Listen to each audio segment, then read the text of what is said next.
Eu acho que a maior dificuldade que eu vejo como tradutora é estabelecer o grau de estranheza da linguagem do autor que você está traduzindo, né? No caso, eu traduzo autores que lidam de forma muito radical com a linguagem. Então, nesses casos, sempre existe um estranhamento e você chegar à medida desse estranhamento na tradução é, para mim, a arte mais refinada da tradução, né? Então, eu diria que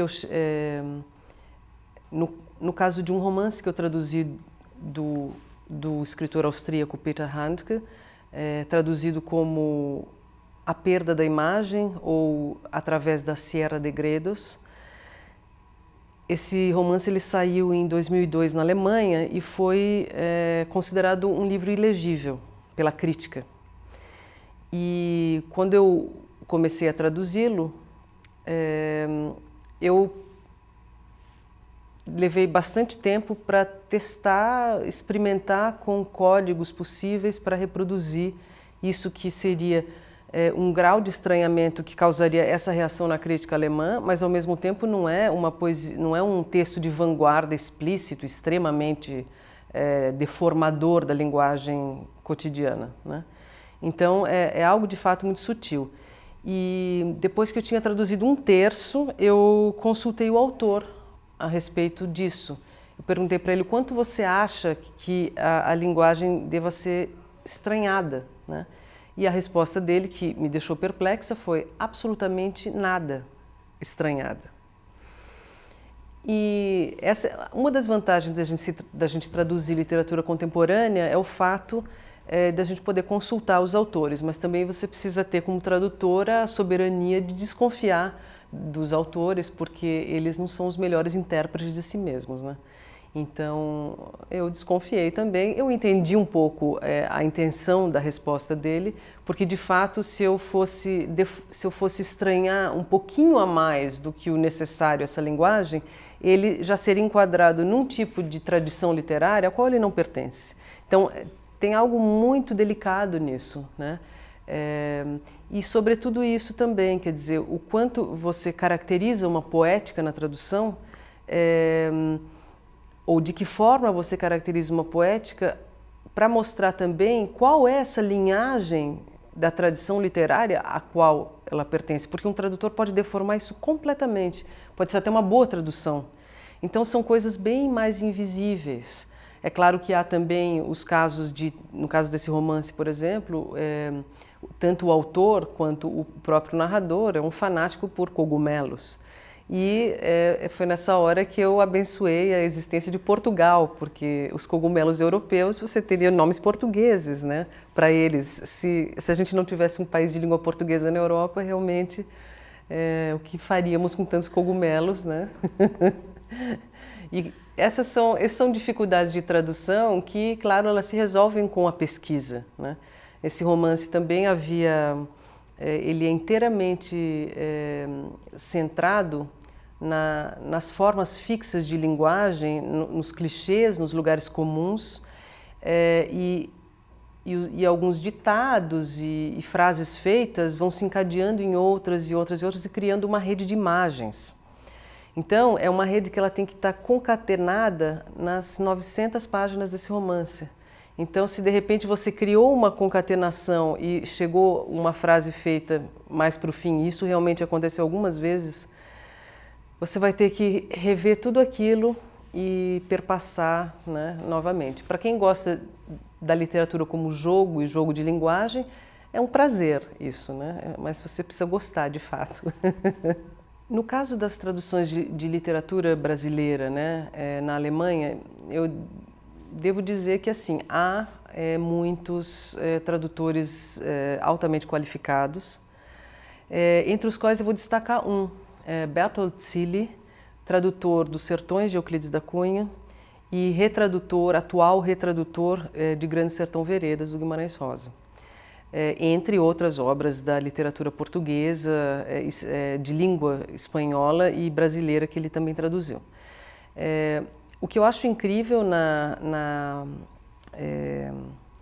na atuação do Bertolt, primeiro ele atua como mediador cultural, então esses autores, Euclides da Cunha só foi traduzido para o alemão graças a ele, porque ele passou 10 anos batendo na porta de um dos principais editores alemães, o Siegfried Unseld, da editora Suhrkamp, para tentá-lo convencer de que era imprescindível publicar Euclides da Cunha. E depois de 10 anos ele conseguiu a resposta, e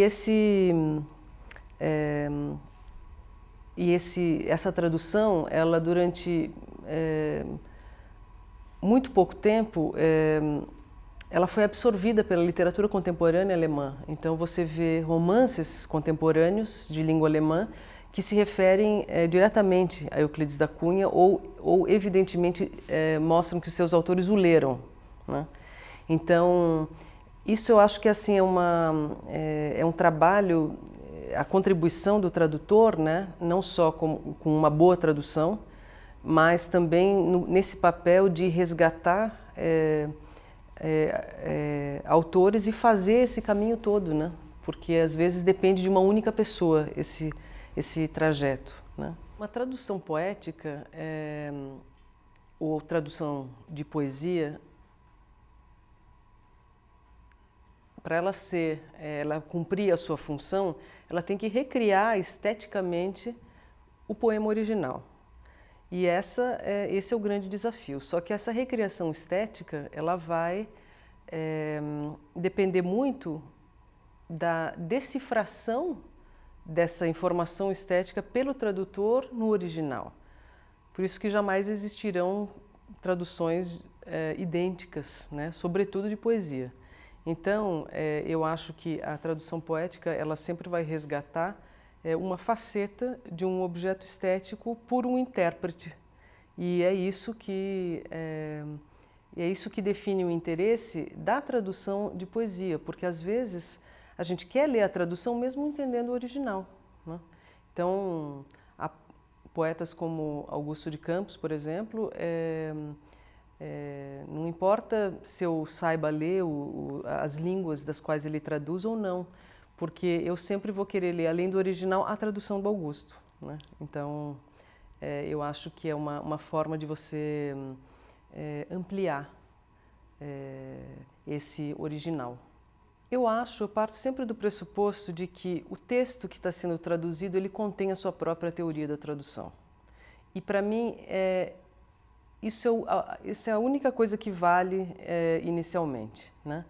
É destilar de um texto que eu queira traduzir o que ele demanda, o que ele pede que seja traduzido e a forma com que isso acontecerá. Então, a partir dessa teoria da tradução implícita no original, eu crio um projeto de tradução, que não é nada